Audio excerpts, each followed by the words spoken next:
Hello, and welcome to Mikey's Film Corner. I'm your host, Mikey, and we're going to be talking about a phenomenal zombie flick. And it's so good that people have mixed opinions about it, at least portions of the movie. Today, we're going to be talking about 28 Years Later.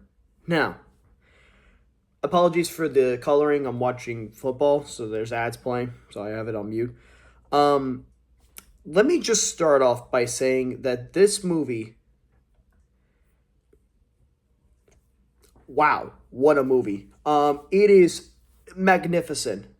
How much makeup, how much visual effects they put into this. They put hard work and effort into this, and I could see that throughout the entire movie. It felt kind of like a fever dream of how quick this movie went for being like around an hour 50 or so. That's crazy.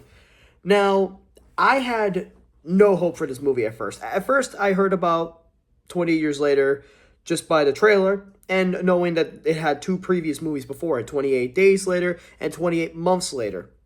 Now we have 28 years later.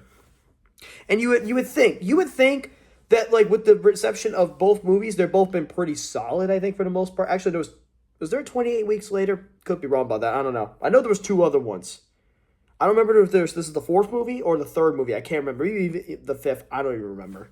But from what I remember, 28 Days Later was a masterpiece. And it felt like it was filmed on a crappy Nokia camera or like a VCR, like a JVC camera. It felt like it was filmed on that. And it had this like sort of found footage vibe that at the time in the early mid-2000s where found footage movies were starting to become a little bit popular. And I liked what they were doing at the time. So it was definitely different.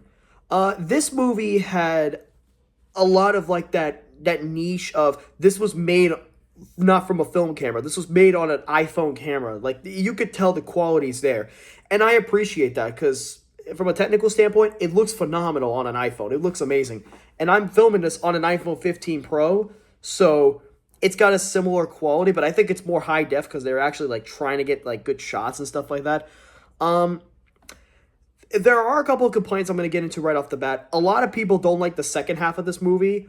I'm one of the minority that actually doesn't mind the second half, where it's more drama than actual horror. The first half of the movie is amazing. I think we can all come into an agreement. The first half of the movie is phenomenal. When we get to the second half, where the boy's traveling on his own with his mom, who unfortunately gets killed in the movie, yeah, it gets really sad and somber, but I think that kind of drives the motivation of this kid venturing on his own. He eventually finds a baby, and he... spoiler for the ending, he delivers the baby back to his village, and Aaron Taylor-Johnson's character, who's his dad, he's like, oh shit, my son's somewhere, I gotta go find him, but he ends up just screaming in the water. It's probably the best part of the movie. No, I'm playing, it's not. The best part of the movie is really, the zombie effects, the makeup. It looks phenomenal. For a movie made on an iPhone, it looks incredible.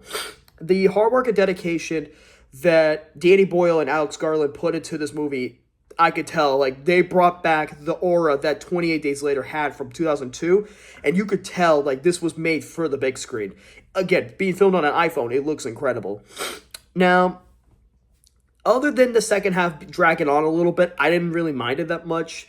A lot of people don't like it, and they kind of feel like it's more of a family drama than anything, but I don't see that. Ray Fiennes did a phenomenal job. I feel like he's getting slept on for supporting actor, getting slept on.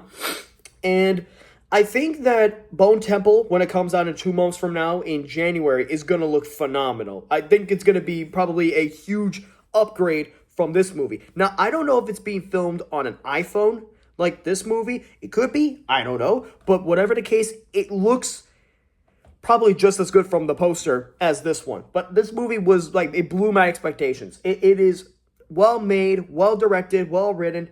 I'm curious if this will get into makeup and hairstyling at the Oscars. I am very curious because the category is stacked this year. It is stacked. We got this movie. We'll talk about it soon, Wicked for Good. You got Sinners. You got Frankenstein, the Guillermo del Toro one. You got like a lot of good movies in makeup and hairstyling. Even Smashing Machine. You have like a huge stack category this year. So that's good. Now, I'm going to go ahead and tell you right now, this is a 10 out of 10 movie. That is my rating. I'm not changing it. It is a phenomenal masterpiece of a zombie flick. This is probably, I'm going to say this hot take, Might be my favorite zombie movie I've ever watched. It might be my favorite one. Before this, it was Shaun of the Dead. This one's my favorite now. I'm sorry, Shaun of the Dead, you've been dethroned. I'm sorry. You made a phenomenal zombie comedy. This one's just a phenomenal zombie drama. And I love every second of this movie. Again, I don't care if the second half dragged. It is a masterpiece of a film. Well directed, well filmed, well written, well edited. Ray Fiennes deserves more recognition. And I'm curious what they're going to do with Bone Temple. I'm very curious. Because the ending left a lot to be fulfilled. And I'm wondering what they're going to do. This is a 10 out of 10 movie regardless. Yeah, we're rolling with that. If you guys enjoyed the video, make sure to smash the like button and smash that subscribe button. And I will see you guys in the next video. Deuces.